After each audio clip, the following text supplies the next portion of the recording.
Welcome to Talking in Common, a podcast of all things lifestyle, family, relationships, well-being, kids and culture. This is not a how-to, but an insight into the lives of ourselves and others and how we all manage to get by. Hosted by myself, Kate Gadinsky, and my co-host Sophie Panton. Take a listen and let's find out what we all have in common. Hello, Kate. Hello, Sophie, my lovely, delightful, pregnant friend. I'm a bit concerned that you are about to have this baby any moment here in my living room. Get your rubber gloves out. I've got them ready. Get the towel out. I've got a towel. Got all the protective equipment. Do I? No, I clearly don't. How are you? Imagine if I had the baby right here, right now. I'm getting the vibe. Just every time I see you, you say that. Well, you are like pretty much near your due date. Soon. You will be by the time this episode comes out. Actually, by the time this episode comes out, I could well have had the baby. For any new listeners, which we know there are lots of you out there now, I'm 38 weeks pregnant this week and feeling good. But Kate and I were just saying just before we started recording this, like I've had this kind of blocked nose and congestion for like 2 weeks, which is the result of a cold, but I also think it is a pregnancy thing. So I'm feeling all the third trimester pregnancy things. I was even saying to Kate the other day, I have this like weird fuzz on my face. Don't you grow hair in strange places when you're pregnant? I'm loving your lips, actually. They're so lush. My puffy lips, I've been told so much lately. Amazing. My whole body is puffy. My whole face is puffy. I feel like I've been stung by a bee, but anyway, here we are. This is great for the YouTube content. Oh, shit, I forgot. We are going to be on YouTube. Okay, focusing on the camera for a second. Just joking. But talking about potentially of having the baby by the time we release this, we should mention that we are recording like a week or a couple of weeks in advance due to that. Yeah. The fact that, I may have a baby and it might stuff up our release schedule. But also to mention, again, just for any new listeners, the reason why we do pre-record a little bit in advance and why we do release fortnightly, I think it's worth mentioning again, is because if you're not aware, we do have all of our episodes translated into Auslan, Australian Sign Language, and that just takes a bit of time to process the episode, doesn't it? By the time we record it, send it off to have it translated. Get the videos done. Yeah, our wonderful translator sits there and translates us talk all our rubbish. Well, we should get into today's episode, Soph. Yes. But before we do, I should just mention that we have a bit of a trigger warning on today's episode. We will be having discussions later on touching on body safety education, consent, and even touching on sexual abuse. So if this is a trigger for you, we just want to make you aware. Yes, good point, babe. But let's get into it. Let's start with what we've got in common. I think what we have in common is the flu shot. This horrible flu that's going around. And I had the most, I won't say traumatic experience with my kids, but it was up there. Yeah. Taking them to get the flu shot was hectic. They were screaming. Like even my 6-year-old was screaming. And then my 3-year-old Lulu, like after Nina was going crazy, then that set Lulu off. And it was so stressful. Like my heart rate was through the roof. Yeah. And they've had injections so many times before. I don't know why they were so fearful. I mean, I get it. Injections, no one likes them. Not fun. They're a bit scary, but it didn't matter what I said, like how much I tried to prepare them and talk to them beforehand. Although I should note, I only mentioned it to them on the way, because if I had have mentioned it to them a day before, you wouldn't have got them there. They would have been freaking out. No way. But even the doctor looked like stressed. Oh, really? After we left. Far out. Well, if it's any comfort to you, someone was saying to me the other day that their child had like stuck themselves between a doorway. Oh my God. So when I left, I said to the doctor, surely this happens all the time. And he actually said to me, I've had children like hold themselves in the doorway, like trying to get out. We got there in the end, but now Lulu every day is like, do I have to have another injection? She's constantly been asking me. I'm like, next year. And then I realised, oh shit, the end of this year she'll have to have her, I think you have to have 4-year-old immunisation. So not looking forward to that. But how did you go with Honey? Yeah. We've both done that this week, haven't we? I can't even remember if I did it for Honey last year. I don't think I would have because we were all locked down and like there was no flus really going around. Yeah. But me being pregnant and Honey at childcare and just with how nasty the flus are going around, like, I mean, this is what you and I have in common, but honestly, the rest of the freaking country will understand with, you know, kids, young kids, whatever age kids. There's so many colds and flus and so many viruses and illnesses. It's actually insane and it's really hard to It's manage. constant. It's so It's constant. revolving, just Yeah. cold. Then we had COVID. Yeah. You've had colds. Yeah. Coughs. Just, yeah, it's literally like a revolving door. And everyone that we speak to, all of our friends with young kids are all saying the same thing. So it's like a bit of a drainer at the moment. And if you're an interstate or an international listener, hello, but this is what's happening here. I just feel like it's worse than it's ever been. I think because everybody was practically locked up for so long that we weren't used to just getting normal things like colds and flus and coughs. And there's just so much more hype around it now and tension, but people are actually getting really sick. It's just we haven't really seen that so much. I mean, yes, people have been getting sick, but it's, you know, all about COVID. And so their little immune systems aren't as used to kind of being around all these germs, and they're all copping it. And then we're copping it. Yes. Oh my God. And then we cop it, which is the worst. But Touch wood, my house is healthy this week. I know, same. It's like a good week. It's like when you get to catch up with a friend or a family member, it's like, quick, we better do it this week while we're both healthy because next week we'll all be sick again. But yeah, I didn't have the best time with Honey getting her flu shot. She's now 2.5 and just so much more aware. Like when they're babies, they have, you know, a lot of stages of injections and it's awful and it's an awful experience more for the parents, but she was so aware and I just forgot her strength. Like they're so strong and so reactive. The immunisation nurse was really lovely and, you know, went to put the needle in and Honey just leapt off my lap, like onto the floor. And I thought I was really prepared. I'd taken her this good little honey lollipop and given that to her beforehand to distract her and all this sort of thing. She leapt off my lap, threw the lollipop in the air. Oh, they don't even started care about that in the moment. And the fear on her face. So she looked at me just like, Mum, what are you doing to me? I just felt so awful. So then the doctor had to do it again, or the nurse had to do it again. So she had to have it twice. But it's interesting, a little bit like Lulu, Honey has been talking about it since, but almost comforting herself, which is something that she does. She's like, Honey went to the doctor, but she's okay. She's okay now. She's brave. So she's good. She's all good. So she's been, you know, thinking about that experience in her mind, which is interesting. Yeah. But this is we'll do a little bit of an intro because we are going to talk to a guest later, but this is actually a good thing, just while I think of it, to speak to our guest Jayneen later about consent to do with things outside of like sexual consent or like body part consent, because just consent in general for toddlers I find a really difficult thing to navigate. It's really, really difficult because similar thing with Lulu getting her flu injection, like it almost took, I mean, luckily my husband was there as well and the doctor, but it almost took both of us to hold her and then the doctor to put the injection in.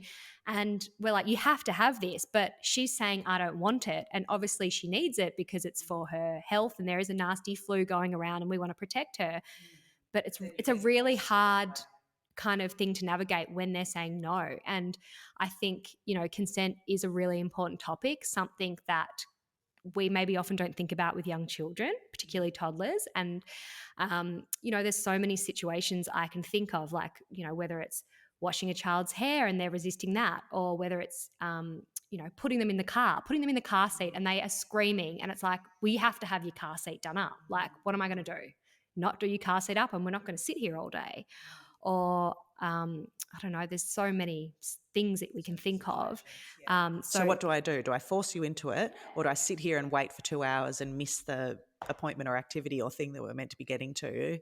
And a lot of the time it can be, I mean, I'm going to say as simple as, it doesn't always work, you know, the way that you frame something or the way that you say something. But often in the moment, like, you're just trying to get shit done. You've got stuff to do. You don't have time to go, how am I going to explain to my toddler that we need to do X, Y, and Z? So, and just the patience that it takes to be like that, you just don't have it in you every day.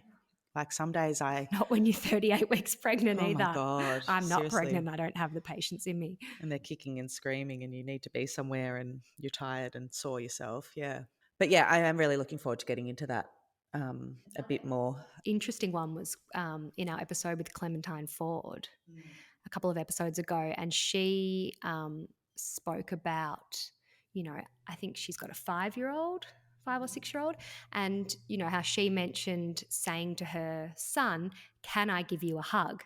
and not just hugging her child, which that's an interesting one too, because I always just hug my kids. Yeah. And my kids always just hug me. And I think I would assume that if they don't want to hug me and they push me away, then I wouldn't force them to. But I've never really thought to ask them. Like, of course, you'll go sometimes, "Come and give me a hug." But I don't often ask them for a hug.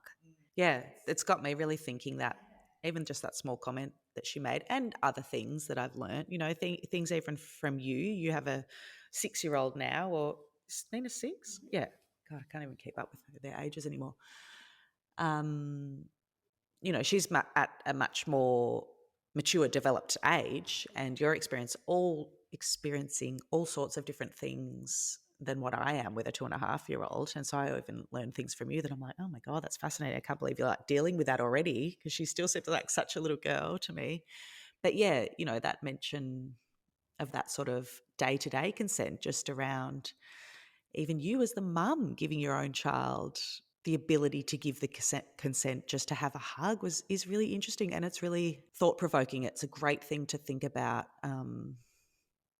But then there's also like that fine line of like, how far are we pushing this before it gets like a bit, I don't know, what's the word, over the top, and you're overanalyzing the way that every action you take with your child. And I mean, I think it's probably important, to think more about, okay, let's use when they're having a bath or a shower, for example, and, you're helping them wash themselves, like particularly the younger ones, saying to them like, okay, we need to wash, our vagina, we need to wash our bottom, we need to wash under our arms. And if they want you, if you want to help them or they're not doing it, can I help you do this? And kind of telling them what you want to help them do, like what needs to be done, and that they're okay with it, rather than just kind of doing it.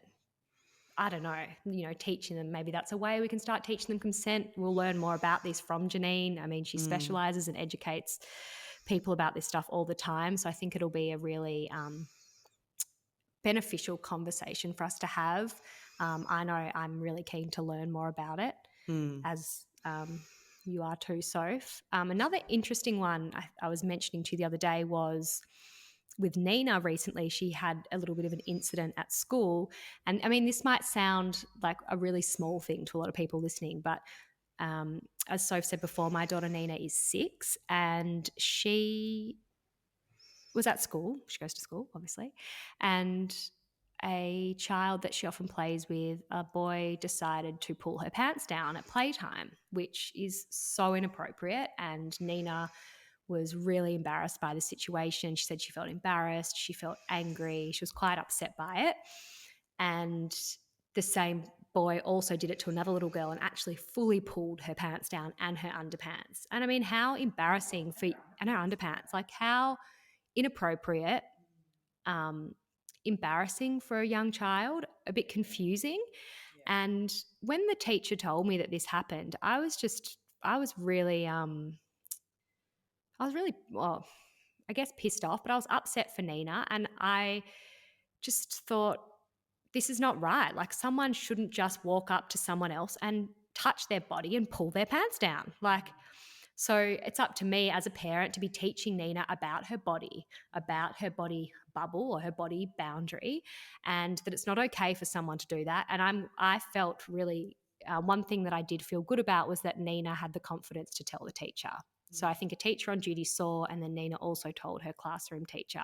And I just said to Nina, you never need to worry about doing that. You're doing the right thing. If you're, being made to feel uncomfortable or someone is doing something that you don't like, tell the teacher. Like, you're not dobbing on someone, and like, you're doing the right thing.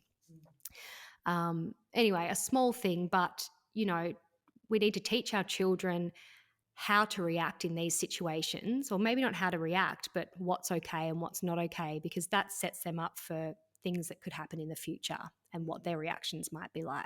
I feel like I'm waffling. No, I think it's a really good example. And this is obviously one of the first examples that you've experienced this type of scenario as a parent. So hence why it's in the forefront of your mind. And I'm very thankful that, you have been talking to this about me recently, because it's allowing me to think about it. It's allowing us to have this conversation today and share it with our listeners and share it with our community, and to learn preventative education to teach our children before they do get in a situation where they don't know how to handle it. And like, you're really good at, empowering your girls. You do use all the correct terminology for their body parts, and you're not scared about that. And,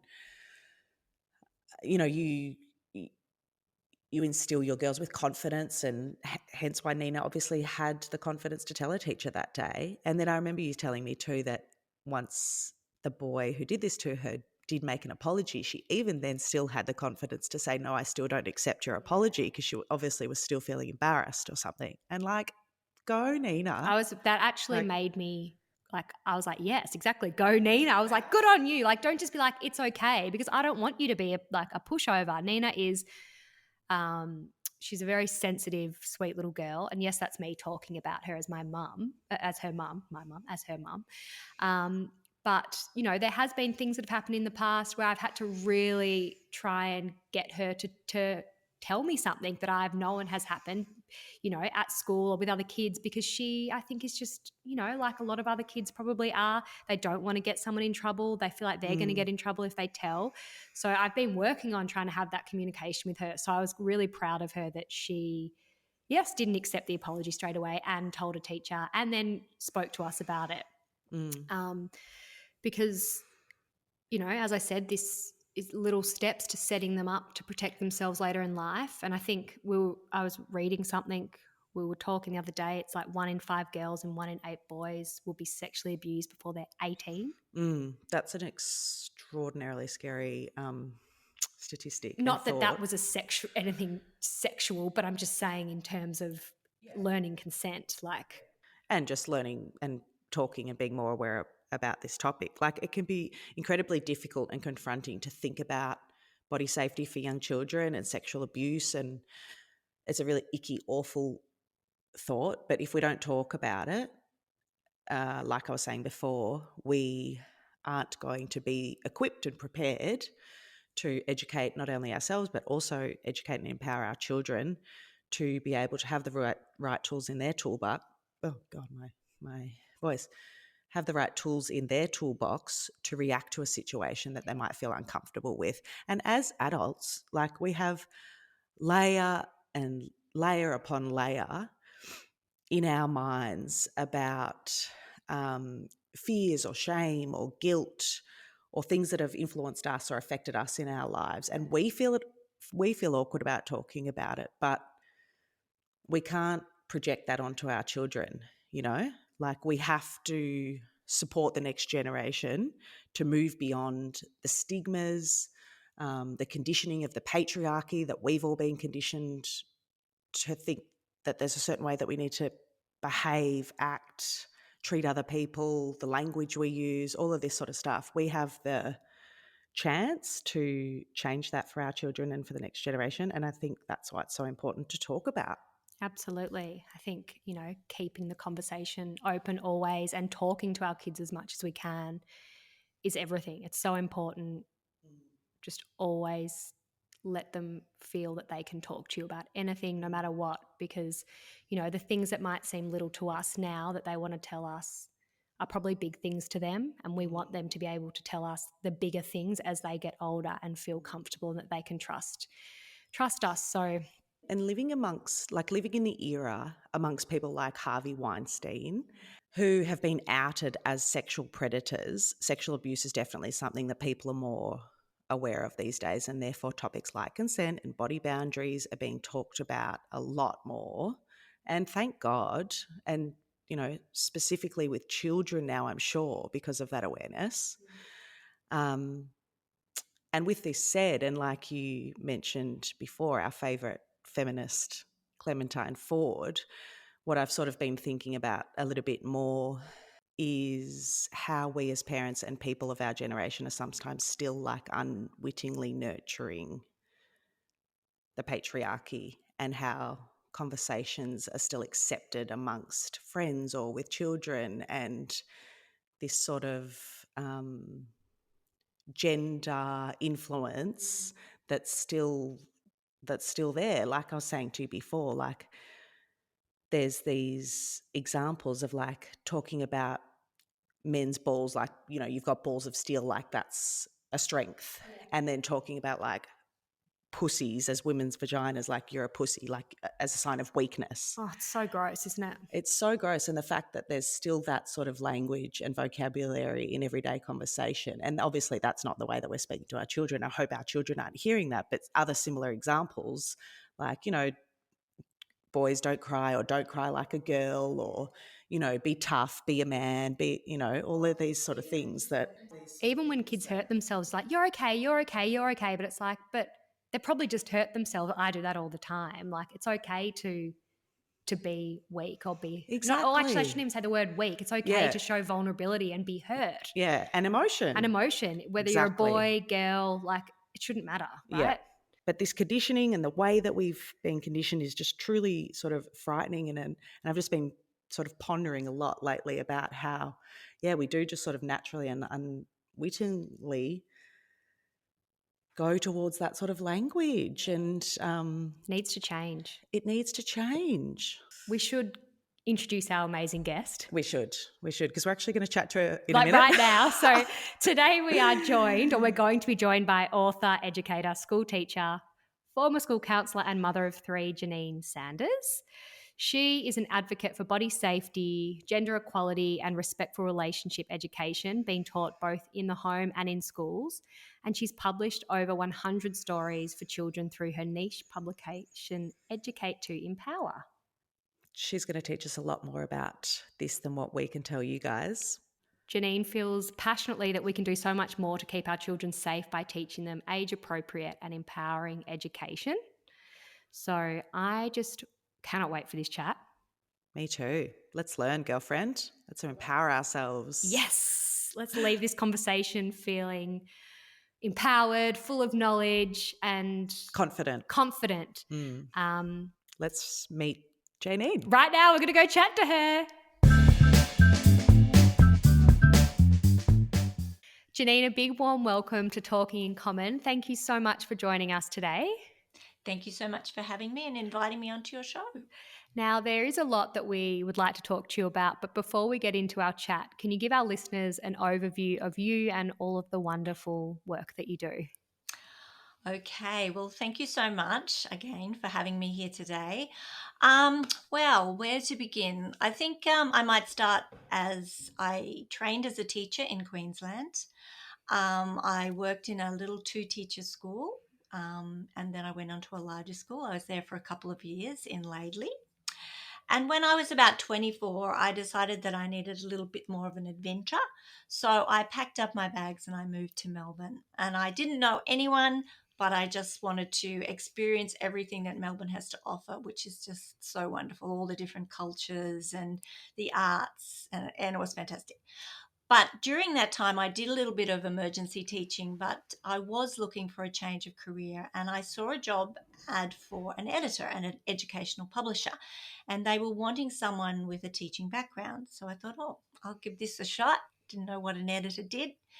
And I got the job. So I started my work with Longman as an editor. I moved on then to Macmillan and became a publisher.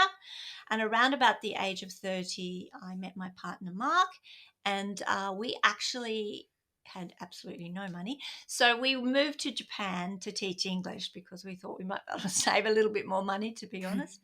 We were there for 3.5 years. And our daughter Jess was born in Japan, and she was with us for about 18 months while we juggled working and having Jess. I did also wanted to mention that Jess now is a social worker, and she is also a writer, and she has a book called Love Your Body and Be Your Own Man. But Amazing. yeah, Check her out. When we got back from Japan, we I've always wanted to live on land, so we actually do live up on the Dandenongs on 27 acres. So it really wasn't feasible for me to Beautiful. have a job in the city. So I had to think outside the square, and by this time I think I might have had our three daughters.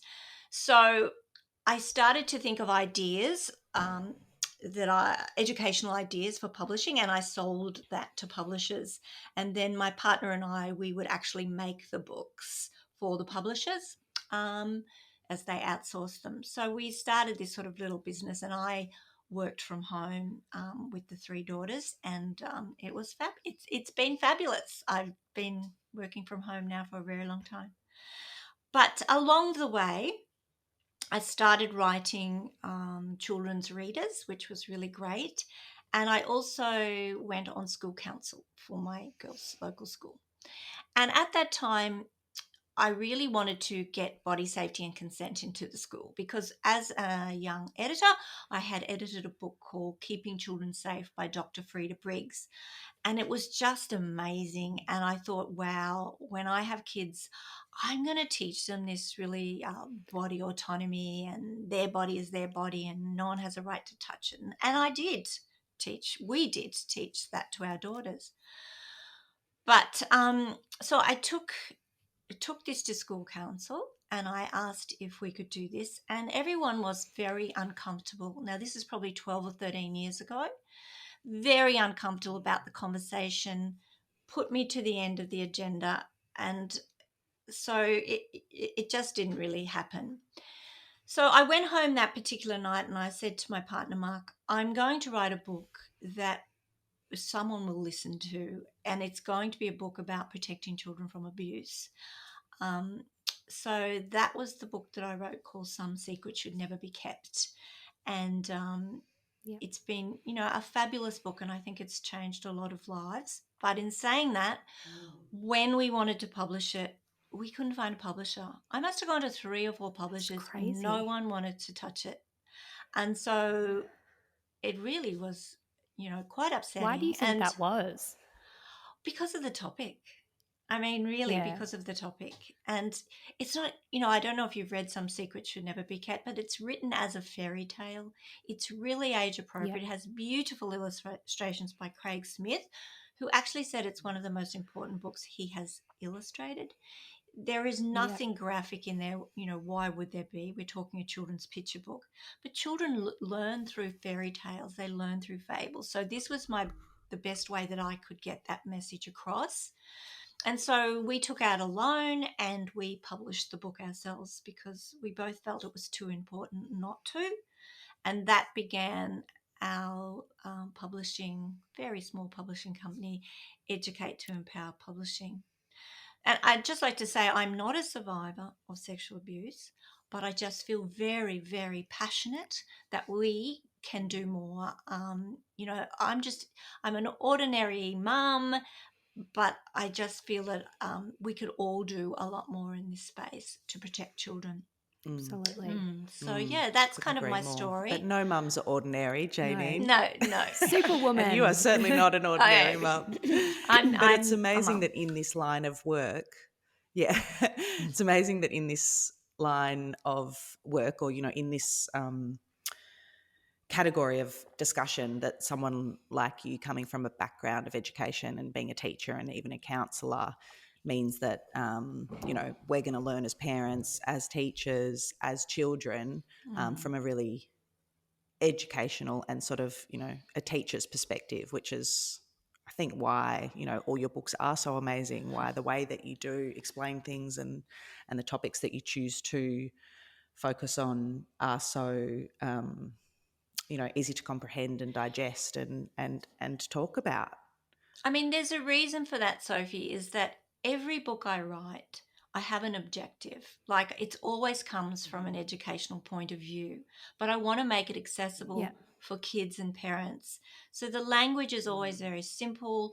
But before I begin to write, I think, what is it, the message that I want them to come away with? It's a bit like when we used to do objectives when we were teachers. Like, what do I want them to learn at the end of this reading and discussion around the book. So I always come from that educational point of view, and Yeah. it's very specific how I write. Mm. So most of our audience, and us included, have children between the ages of 0 and 6.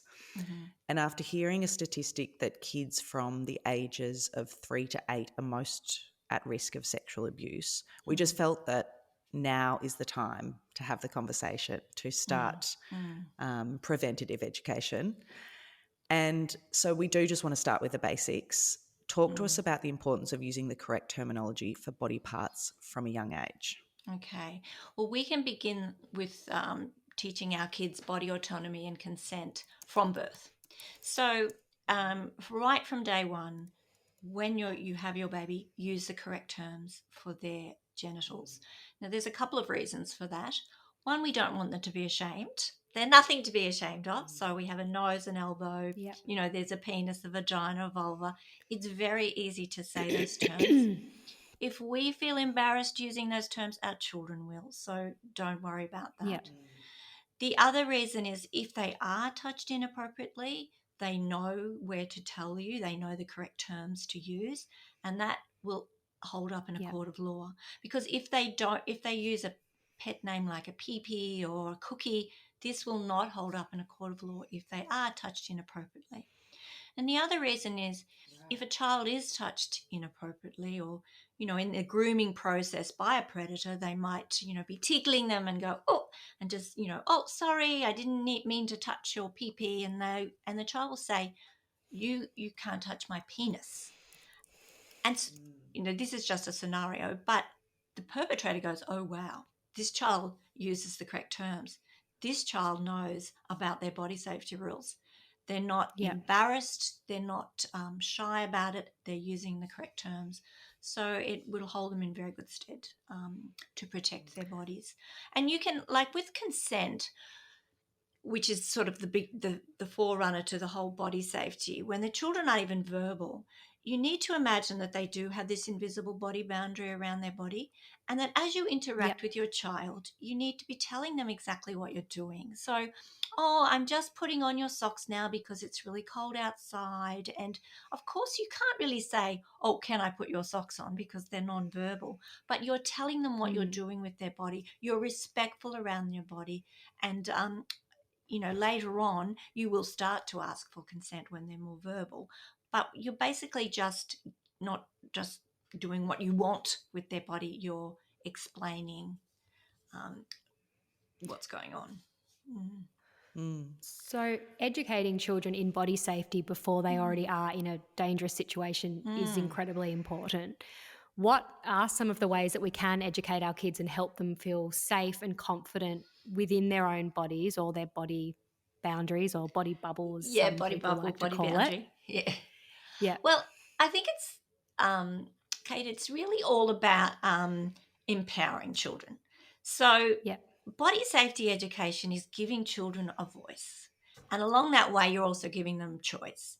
But it's about empowerment. So just like when we teach road safety or we teach water safety, we never talk about graphic images or anything graphic. It's always age appropriate. It's exactly the same with body safety. It's completely age appropriate. So you start with your consent, you start with telling them about they have the body boundary or the body bubble, and even though it's invisible, it doesn't mean that it isn't there, it still is there.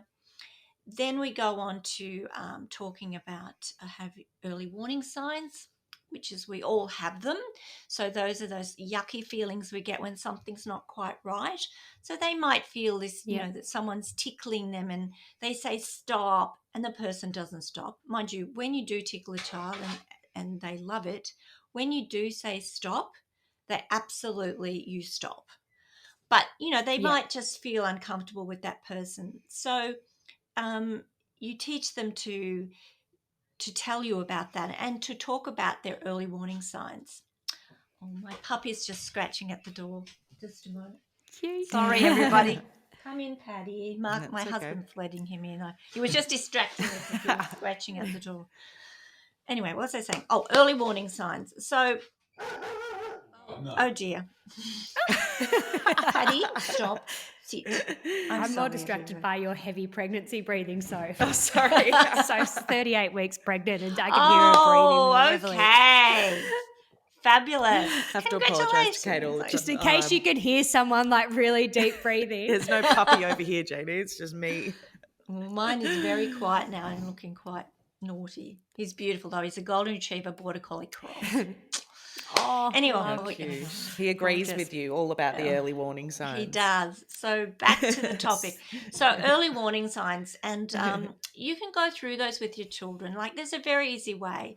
You can do sort of like a gingerbread man cutout or a gingerbread person cutout, and you can label where we feel them. Sick tummy, sweaty brow, want to go to the toilet, shaky all over, and they know as soon as they have those early warning signs, they need to come and tell a trusted adult. So then we talk about a safety network.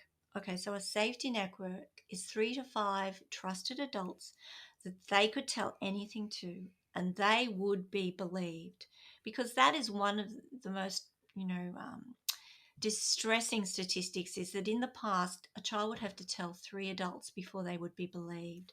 So, imagine just finding the courage to tell one adult, let alone having to tell 3 that you've been touched inappropriately. And of course, many don't ever tell. So, having these trusted adults, 3 to 5, and one should not be a family member. And there's a good reason for that, because children, 90%, children know the perpetrator. What am I trying to say? 90% of perpetrators are known to the child. So they're in our families, they're in our homes. Frightful. Yeah. And, Even younger children, it often is a family member. So, okay. Wow. I think it was quite interesting what you were saying before, just, going back to using the correct terminology for your genitals, and perhaps the child being in a situation where they're confident enough to use the right terminology to the perpetrator, but then also having the confidence to say that to a parent or to a friend, so-and-so's touched my vagina or so-and-so's touched my penis, and how you're talking about like raising a red flag, or like if a child comes and says that to you, you're immediately going to respond to that. You are. Whereas if they had used like a nickname or something for it, you might think, oh, they're being silly.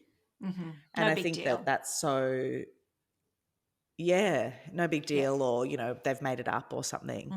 But I think that's such an important point on both sides. So like A, having the confidence to say it to the perpetrator, but B, having the confidence to say it to an adult, and to raise the awareness and to raise that red flag when something has actually happened. And I mean, that's our job as an adult, to keep children safe by providing them with body safety skills. That when they come to us that they have been touched inappropriately, it is our job to believe them. So therefore, it is our job to educate ourselves, to know about grooming, to know about the statistics of 1 in 5 girls and 1 in 8 boys will be sexually abused before they're 18. It is our job to find these things out. Then it is our job to provide them with these empowering skills just in case. It's just a bit like wearing a seatbelt. Like, we hope they never have to use that seatbelt, but you put it on every time you put them in the car. Body safety is exactly the same. We hope that they never have to use these skills, but it's there just in case, because they're not always with you. They go to, to footy, they go to swimming, they go to, they go to school, they go to play dates, and they need to know that from freaks that. me out, play dates. Sorry to interrupt you, but play dates and That's okay. sleepovers. Because my oldest daughter she's at the age where they're asking about sleepovers, and I won't allow her to have sleepovers yet. I think she's too young. But I always say to my husband, there's going to have to be a point where it's going to happen and she's going to have a sleepover, and, I can't keep her in our little house bubble forever. No, you but can't. How do you, without being paranoid, how do you trust anybody? How do you allow them to do that? And how do you know? So it's about empowering your children. It's just Kate, what you need to do is you need to download Get stressed out about it. no, don't get stressed. It's quite simple, really.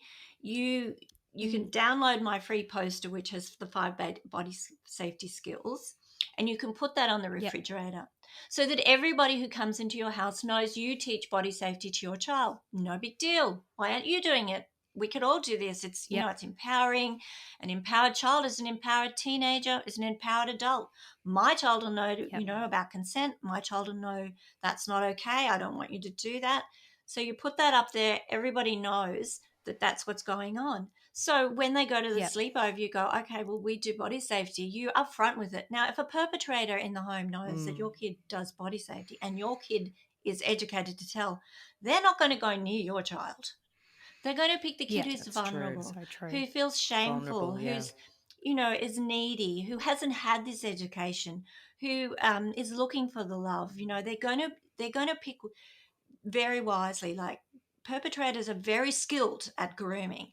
And I hate to tell you this, Yep. but single mums, their children are 22 times more likely to be sexually abused in a single parent home, because perpetrators, particularly with dating apps, will target them with children. They'll be charming, they'll be lovely, they'll be there. They'll, help you out when you're busy. They'll take the Bring a kids sense of camping. comfort. Yeah, all of that. So, be very careful who you invite into your home. But the main thing you can do, and you can get your community to do, and your friends, is to teach body safety. It's so simple. I mean, I'm really, the things that I'm talking about, the skills that the children are learning, particularly in a book that I have called My Body, What I Say Goes, which has all these skills we're talking about in it, is just so empowering. And look, I was doing a talk last night on gender, and a lady who was listening just got on board to me and said, I just want to say I have an autistic child, and that book, My Body, What I Say Goes, was the only book that really broke through to her, because it was very simple and very black and white. Okay, we talk about our body bubble boundary. We talk about our early warning signs. We talk about a safety network. We talk about what to do if we are touched inappropriately and in an unsafe way. And, even if a child freezes, like we all do, if they're sort of touched inappropriately, the default is to tell the trusted adult. And the trusted adult's Yep. job is to believe them and have educated themselves in this space. So I think, sending your kids to a sleepover is absolutely fine if everybody knows you're doing body safety and your child is educated to tell. And another reason why it's really important that you educate your children is because often a child who has been sexually abused will tell a friend, and then your child, the friend, can tell you what's going on, and the abuse can stop. That's what we want. We want the abuse to stop. Yeah.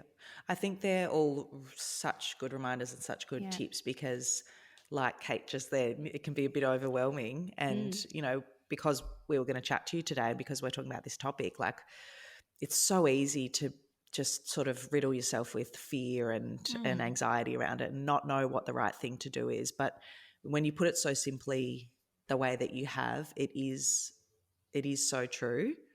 And, we're so grateful for those tips and reminders and, the work that you do, because it's, it can be simple. And we are at a stage where the awareness around this, the dialogue, the vocabulary is a lot more open now. Like, we were just having a little bit of a chat before about how conditioned we are as humans and, in our culture to act and behave in a certain way, and to even parent as a bit of a default, unwittingly sometimes teaching our children influences that maybe we've felt because of the way we've been brought up, to say things like girls behave like this or boys behave like this. And that is, setting these Boxes to people to fit into. setting these boxes, to fit into, and giving children the wrong message about gender, and giving this sort of false gender dichotomy when it's unnecessary. And anyway, I digress a little bit, but I think some of those simple tips are just really Not reassuring. really, because And I see gender equality as part of this as well. Because, girls are conditioned to be sweet, to be say sorry all the time, to be the one who takes less space. And boys are conditioned to be, well, I can own more space and I can be louder and pushier. But if we're teaching our And children tougher and stronger equally, and yeah, all of that, if we're teaching our kids to be kids without gender labels, you know, then girls, boys, all genders alike can be empowered to speak up, to have the right to take yeah, up space, have the right to say, that's not okay. I certainly did as a young woman, and I really want our children, particularly our girls, to do that. And I just think no limits, no labels. We need to stop labeling our children, you are this or you are that. I mean, gender inequality starts from the moment the child is born. I mean, I don't know what yeah, gender your child will be, Sophie, but you know, if you have a girl, there will be people out there who will be saying to you, what a little sweetie, what a beautiful, all about her physical appearance. And him, oh, he's strong. He might be like, Dad, is he going to be a footballer? yes, so true. And off it goes. Yeah, And talking to these teachers last night about gender equality, they say that preempting everything all the the time. kids are 3 or 4 and already they're saying, oh, the boys, we play with the trucks, this is a boys game, you girls are over there. I mean, really, it's limiting everyone's potential to be who they want to be. Plus, it's also saying So one gender has power over another, and that is the basis of domestic and yeah, family violence. And children in a family violence home, a domestic violence home, are 6 times more likely to be sexually abused. So it kind of all works together. And I just want to give children a voice and an empowerment. And a lot of parents say to me, oh, now my child's going around and saying, my body, no means no. But I say, wouldn't you one rather of my that daughters now? is doing that a little bit, but But good, yeah. it's And good, another really. thing is like the social aspect with young kids as well. So particularly with my 6-year-old, there's been a couple of things that have happened recently at her school. And one of them was something that is, most people would find pretty harmless, but I was really unhappy about, was a little boy that she plays with pulled her pants down at lunchtime a couple of weeks ago. And when I was informed about this, I was very, very angry. I wasn't happy at when the school told me. And I mean, my daughter was really embarrassed by it. She said she felt angry by it. And I was really happy that she had the confidence to actually tell the teacher, and that she told us as well, and that she wasn't worried that she was going to get in trouble. Oh, But I just thought that's not okay. And that's what I was trying to explain to her. That's not okay that someone can just do that to you. And I know they're it's not 6 and okay. 7 years old, but No, it's still no, not okay. it's still not okay. And I said to Sophie, the teacher told me that my daughter Nina said when he apologized, she said, I don't accept your apology yet. And I thought, well, that's good. Like, That's give good her the on time you. to think about it, Yep, see how she feels about it. And I followed it through again with the school because I wasn't happy. And you get these, often boys can be a bit more no, rough, and it's like, no, but that's not okay. It's it's inappropriate. not okay. It's absolutely not okay. And Yeah, I've just done a blog recently because I'm sick of those things like he hit you because he likes you. And the response, there is no excuse for hitting. Hitting or hurting someone is never okay. yeah, Boys will be boys. There is no excuse for this behavior. Rules are not different for boys and girls. Like we need some comebacks, and that's not okay. Like yeah, what is happening at home that child thinks that this is okay, and what is really that teacher needs yeah, to be doing a lot more work around body safety and consent and children's rights, yeah, because that is starting from a very young age that he is doing that. And what is he seeing? Like that to me sounds like he yeah, the age that most boys see porn is 11. So, maybe an older brother or sibling is showing them porn on the phone. And we're seeing so much more child on child sexual abuse because of the easy access to porn on the phones. And so they're seeing things they just mm, totally don't get and totally don't understand. So they're playing it out on younger children.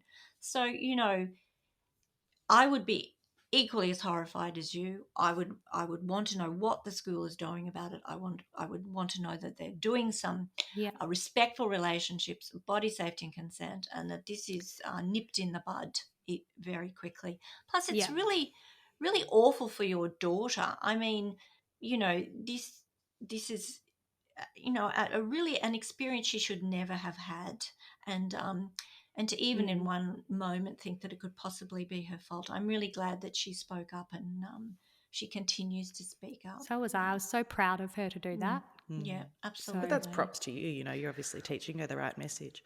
But yeah, all those, what seem like subtle gender messages are just setting them up and conditioning them to think that, girls should accept a certain level of physical forceness or, whatever it is. It's just, those messages have got to go. But I just wanted to go back to the topic of consent for a minute, because we asked our audience some questions and they wrote into us, and a lot of them, and this is digressing a little bit from body consent or sexual consent, but consent in general, I think, is something that parents with young children struggle with a bit, because there is a conversation around it, which is great. But a common question, which I thought was a really good point, was, how do we approach everyday situations, for example, like just putting a nappy on, or like Kate mentioned earlier before, or maybe that was in our conversation just between you and me, but like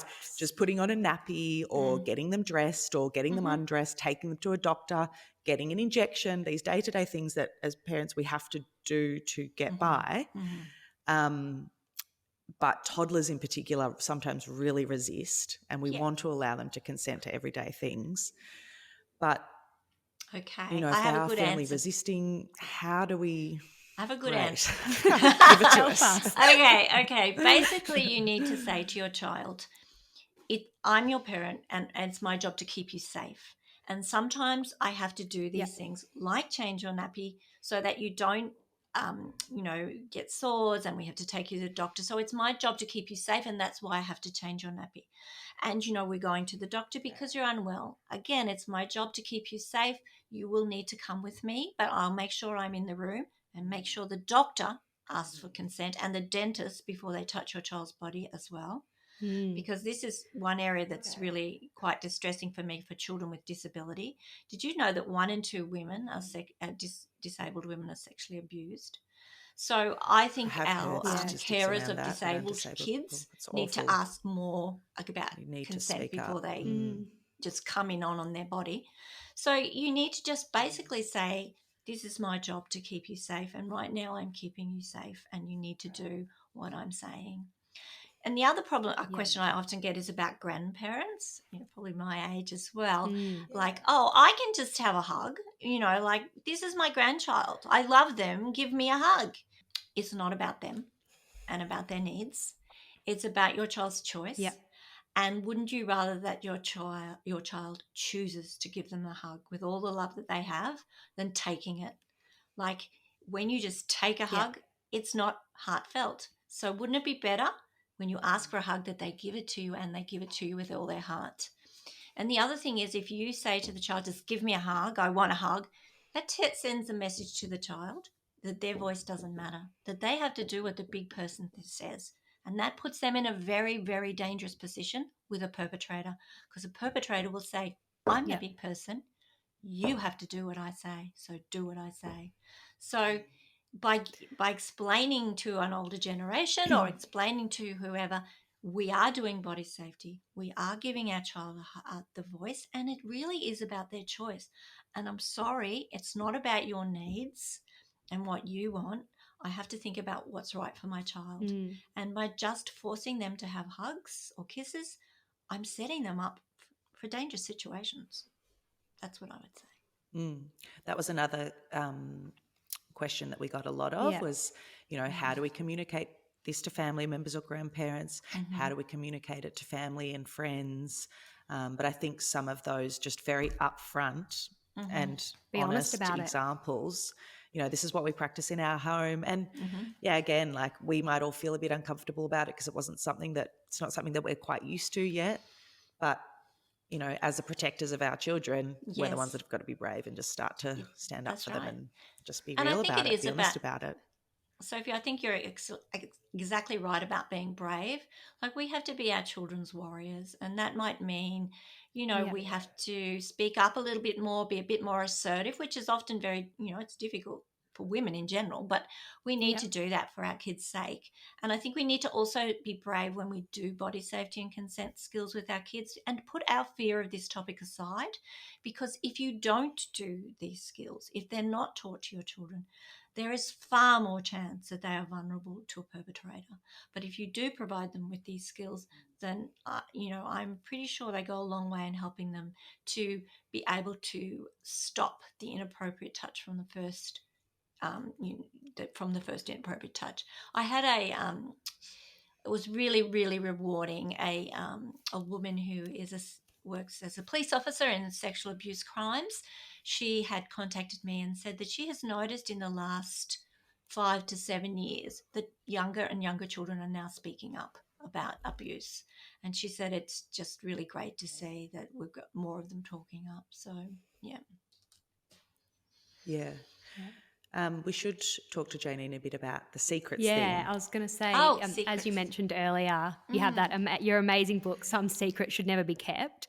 And this actually was one of the reasons that we did reach out to you initially, because secrets came up in a conversation between Soph and I recently. I was saying that we don't allow secrets in our house.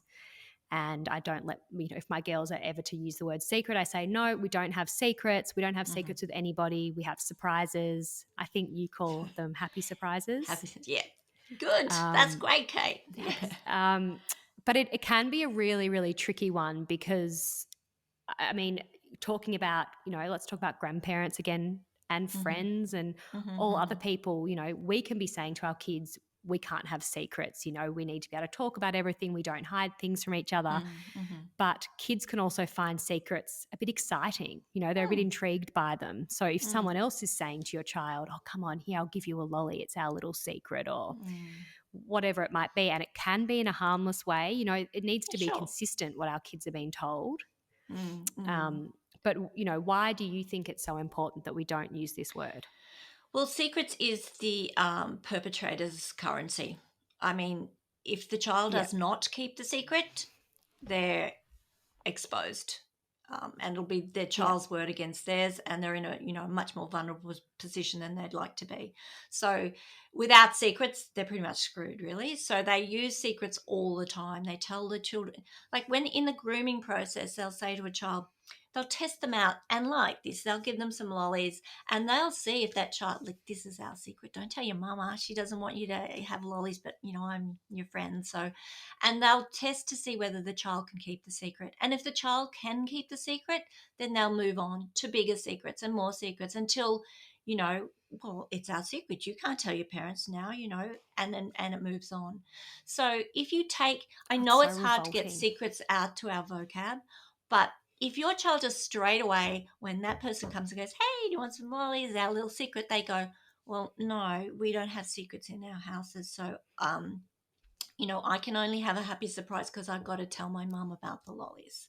You've got to try and get that out of your vocab, basically. And I think it is a very dangerous word in a way, because that is a grooming technique. And, they will threaten children terribly, terribly, if they break the secret. Like, your mum will go to jail, you'll go to jail. And I mean, we're talking like a 3 or 4-year-old, 5-year-old. I'm going to kill your puppy. If you tell this secret, I'm going to do all these things. Well, they're children. They're going to be absolutely terrified, and they're not going to tell, and they don't tell. And if you talk to, survivors of sexual abuse, they'll tell you they kept the secret all right because of all the threats. So I want to get rid of the word, really. I just want to have, okay, we don't have secrets. We have happy surprises. So, it's Granny's birthday. It's going to happen. It's got a limited amount of time, and everyone's going to know. So, but secrets, you see, they can go on forever and ever and ever, and they don't always have to be told, whereas surprises will be told. Yeah, that's a good point, that surprises always get told Yeah. and Yeah. secrets Are meant to be don't. kept. Are Yeah. meant to be Meant kept. to Yeah. are kept. But I'm so glad that we're talking about this, because I feel like other people need to be aware of this, Yeah. because when Kate first was saying that, well, I don't really speak about secrets with my girls, I was like, what are you talking about? Like, how ridiculous. Like, what do you mean you don't use secrets? And now I'm like, of course. Like, it's so obvious that that's like a grooming technique, and that that's something that kids can be manipulated and terrified into keeping a secret, that held over them, and online too. that can Held be over held them over them. online. Yeah. Absolutely. So Whereas I was just thinking about it like a more harmless thing, like a grandparent saying, here's a lolly, don't tell your mum it's a secret, or a friend or something. But, again, maybe because I don't have children of ages being exposed to this sort of thing, I hadn't thought about it yet, but it's so important to think about before they get to an age where they're put in that position. So exactly. How do we sort of deal with, kids then that they might worry that they will get in trouble? So if, they do want to tell us something, they know we don't have secrets, but someone has, as you said, threatened them, or on the flip side, getting teased by their friends of something that might happen at school if they tell the truth. How do we kind of, obviously by talking, but create this sort of open dialogue so that they do feel comfortable to talk about awkward topics or experiences that may happen?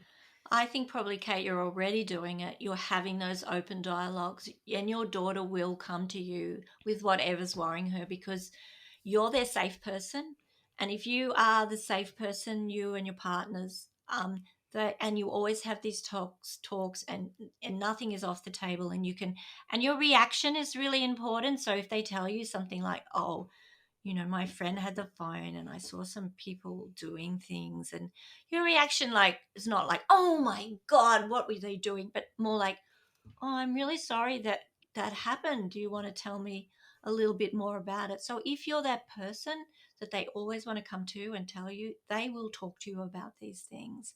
So I think the reaction is really important, but also having those really open conversations with your child right from the very beginning, that you are always going to be their safe person that they can tell anything to, and you'll never judge, and you won't be cross, and it's never too late to tell. That's one important thing for children too, is that it's never too late to tell. So even though someone's told you to keep a secret and you've kept it for 2 weeks or so, you can always tell. Always talk about it. Always talk about it. So I mean, there's that trust, and that you do talk about tricky topics. And I mean, that's why I wrote, what you see in the background, Little Big Chats. I'm not sure if you're aware of them, but they're 12 little books that cover really tricky topics. And 5 of them are covering consent and body safety, and the others are talking about gender equality and diversity and all those sorts of things. So we can, when their children are young, we can talk about these things in bite size. One of them is the difference between secrets and surprises. So we can talk about these things in little bite sizes when they're young. But, by the time they're 8 or 9, they can read through a whole book, and you can unpack it with them and question them. But to the little bite sizes, and it's not really one conversation with a child. Like, it's always ongoing and it's incidental. So when your daughter came home and told you what happened, and it was great that she did, you could sit down and you could say, well, I'm really sorry that happened to you, and I'm going to do something. I'm going to protect you. I'm here for you. And I think that that's the most important thing. Yeah.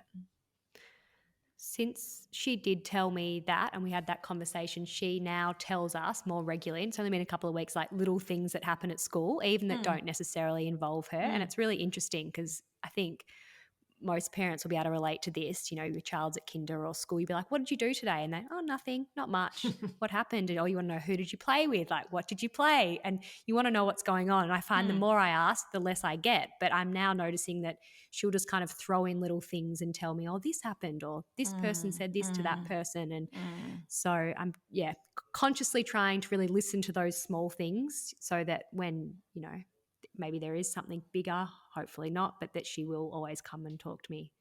Like, I'm at the other end. I have adult children in their 20s, and I still, they still come to me, I think, touch wood.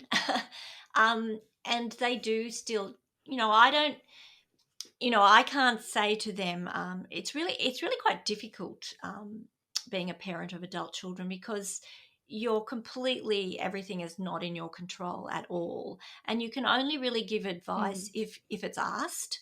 So there Yeah. might be a little thing, and I'm so grateful when they come to me with a little thing, and that we can talk about it and open it up, because that's what I put in place when they were young, that I will Yeah. talk to them about anything, and I'm here for them, and I'm always going to be here. So even though they're adults now and they're doing their own thing, those little things when they come home and they just say this happened or that happened, and I can, open it up a bit more with them, and we can have some really good chats as adult on adult now.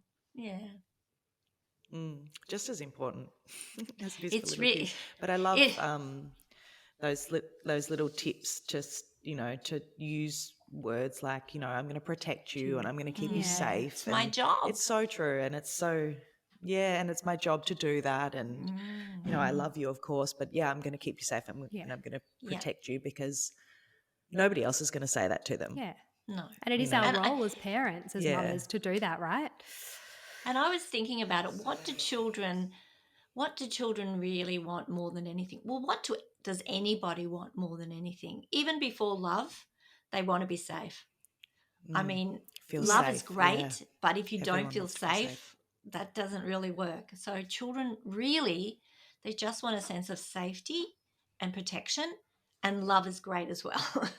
But and that, I think that goes for all of us. Absolutely. I think that's a really beautiful message to wrap up our Absolutely. conversation with you.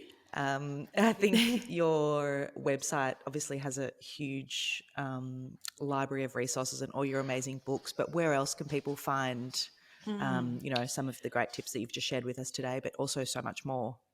Well, on the website, I do have a lot of free stuff. I love to, because I love to, obviously I need to have people buy my books as well, but I love to provide free stuff as well. So there's lots of body safety posters.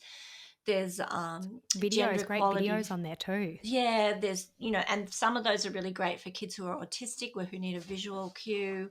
So there's lots of really great resources on our website, but you can follow me on Instagram, please do. It's Jayneen Sanders Author, and also our publishing company. We have one called Educate to Empower, which is also on Instagram. So just be great. We don't sell our books through Kmart or Target. We just basically sell them through our website, which would be preferable to Amazon, actually. So, my husband and I, we do the packaging and all that as well. But so that's the main site through the website. Yeah. Jayneen, thank you so much for giving us your time today. We really appreciate it. And I feel like I've learnt so much. So thank you and take care. You're very welcome. Thank you for inviting me. Thanks, Janine. Bye. Bye.